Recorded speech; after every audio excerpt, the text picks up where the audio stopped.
ఏమైందయ్యా? మేకు దించారా? జాకో జాకో జాక్ దించావుగా పెద్ద మేకు. వన్ ఆఫ్ ది వరస్ట్ రా మూవీ. రా తాగేవాడు కూడా రా డిపార్ట్మెంట్ ని కొద్దిగా బాగా చూపిస్తారు కదండి. వీళ్ళు మరీ మోస్ట్ డంబ్ కింద చూపించారు. అసలు ఏం ఎంటర్టైన్మెంట్ ఉందని స్క్రిప్ట్ రాశారో, ఏముందని ఓకే చేశారు, ఏముందని ప్రొడ్యూస్ చేశారో, ఏముందని దింపారు.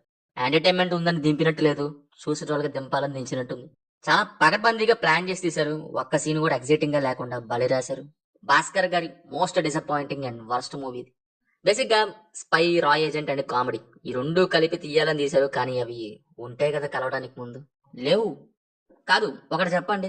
రా ఏజెంట్ అంటే కలుద్దాం దానగానే ఏదో పార్టీకి వచ్చినట్టు వచ్చేయటం, అక్కడ ఉన్నాడనగానే కార్లు వేసుకుని వెళ్ళిపోవటం, అదేమన్నా 2.8 ఎల్పిఏ ఇచ్చి ఫ్రెషర్ గా ఒక ఐటీ ఎంప్లాయీని పెట్టుకోవడం అనుకుంటున్నారా ఏంటండి? కిక్కు గోడాచారి మిక్స్ చేసి ఒక లెవెల్లో తెద్దాం అనుకున్నట్టున్నారు.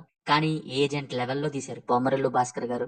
నార్మల్లీ యాక్టింగ్ అనే కాకుండా స్క్రిప్ట్ రైటింగ్ లో పట్టు ఉండి మంచి సినిమాలు తీసిన యాక్టర్స్ యొక్క సినిమాలు అనౌన్స్ అయినప్పుడు కొంత హ్యాపీ అనిపిస్తుంది. బికాస్ వాళ్ళకి రైటింగ్ లో పట్టు ఉంది. అలాంటి పర్సన్ స్క్రిప్ట్ ఓకే చేశారు, సో కొద్దిగా అవుట్పుట్ వస్తుందేమో అనిపిస్తుంది. కానీ మొన్న విశ్వక్, ఇప్పుడు సిద్ధు ఏం నచ్చి ఓకే చేశారు అనిపిస్తుంది. 4-5 ప్రాజెక్ట్స్, ఆ 4-5 ప్రాజెక్ట్స్ కి మనీ అనుకుంటే వచ్చిన సక్సెస్ ని రిస్క్ లో పెట్టేసుకున్నట్టే. అసలు ఆ ఏఐ క్రియేట్ చేసే వీడియోస్ ఏంటో, ఆ విఎఫ్ఎక్స్ ఏంటో, ఇది ఎలా ఉందంటే ముందు ఇంట్రెస్ట్ తో స్టార్ట్ చేశారు. స్టార్ట్ చేయగానే అర్థమైనట్టుంది, జస్ట్ రెమ్యూనరేషన్స్ ఇచ్చేసి ఈ సినిమాకి మాత్రం ఏం పెట్టలేదు. ఆ ఏఐతో వీడియోస్ చేయించే బదులు స్క్రిప్ట్ బాగుందో లేదో అడగాల్సింది. ఎలాగో పక్కనుండే మనుషులు నిజాలు చెప్పరు కాబట్టి నెక్స్ట్ టైం ట్రై చేయండి. చాట్ జీపీటీ వద్దు, ఆ గ్రాక్ ని తీసుకోండి.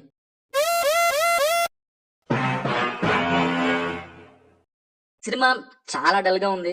అండ్ జాక్ అప్పుడప్పుడు టిల్ అయిపోతాడు. అదేంటో క్యారెక్టర్ నే ఫస్ట్ అసలు అనుకోలేదు. ఐ థింక్ ఎవరు ఈ ప్రాజెక్ట్ మీద అసలు ఇంట్రెస్ట్ లేకుండా తీసినట్టుంది. ఇంకా పిల్లి సౌండ్స్ ఒకటి వస్తాయి వైష్ణవి వచ్చిన ప్రతిసారి. క్యాట్ డిటెక్టివ్ ఏజెన్సీ ఫైన్, 4-5 సార్లు యూజ్ చేసుకోండి. సినిమా మొత్తం అదేదో బీజిఎం లాగా వాడేస్తే ఎలా? మ్యూజిక్ డైరెక్టర్ కి పేమెంట్ ఇవ్వలేదేమో, ఫ్రీ సౌండ్స్ అన్ని వేసేసారు బీజిఎం లాగా.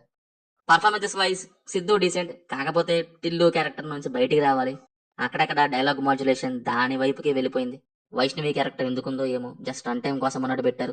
మిగతా ఎక్స్పీరియన్స్ యాక్టర్స్ అసలు యూజ్ చేసుకోలేదు. ఏదో పెట్టాం తీసాం అన్నట్టు తీశారు. ఫైనల్లీ చిరాక్ వచ్చింది మూవీ. సినిమా చూస్తుంటే మీకు ఎలా ఉందో కింద కామెంట్స్ లో మాతో తప్పకుండా షేర్ చేసుకోండి.